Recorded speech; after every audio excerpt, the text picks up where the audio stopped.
ఐరోపా దేశాలతో సంబంధాలను మరింత బలోపేతం చేసుకున్న దిశగా ప్రధాని మోదీ పర్యటన కొనసాగుతుంది.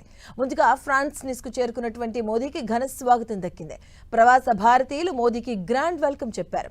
ఫ్రాన్స్ తో ఆర్థిక, సాంస్కృతిక సంబంధాలను మరింత బలోపేతం చేయడమే ప్రధాన లక్ష్యంగా ఈ పర్యటన ఉండబోతుంది.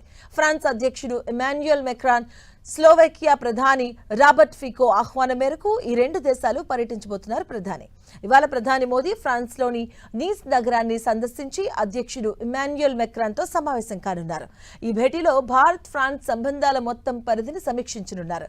తన ప్రయాణానికి ముందు విడుదల చేసిన ప్రకటనలో మోదీ ఫ్రాన్స్ భారత్ వ్యూహాత్మక దృష్టిలో ప్రత్యేక స్థానం కలిగి ఉందని పేర్కొన్నారు.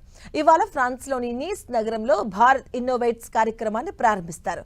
అలాగే భారత్ ఫ్రాన్స్ ఇన్నోవేషన్ సంవత్సరానికి అనుగుణంగా ఈ కార్యక్రమాన్ని నిర్వహించబడుతుంది.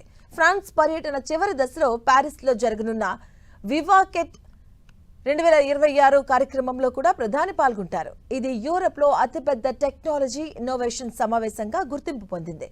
ఈసారి భారత్ కు అతిపెద్ద జాతీయ పెవిలియన్ లభించడం దేశ స్టార్టప్ ఎకోసిస్టమ్ కు అంతర్జాతీయ గుర్తింపు పెరుగుతుందంటూ సూచిస్తుందని మోదీ తెలిపారు. ఇక స్లోవేకియా పర్యటన అనంతరం ప్రధాని మోదీ ఫ్రాన్స్ లోని ఇవియాన్లోని ఈ నెల 16, 17వ తేదీల్లో జరగనున్న G7 శిఖరాగ్ర సదస్సులో పాల్గొనబోతున్నారు. భారత్ కు వరుసగా 8వసారి ఆహ్వానం లభించడం దేశానికి లభిస్తున్న అంతర్జాతీయ విశ్వాసానికి నిదర్శనమని ప్రధాని మోదీ తెలిపారు. భారత్ లో పెరుగుతున్న గ్లోబల్ ప్రొఫైల్, ఆర్థిక శక్తి, డిప్లొమాటిక్ ప్రభావం ఈ ఆహ్వానాల ద్వారా స్పష్టమవుతుందని ఆయన పేర్కొన్నారు.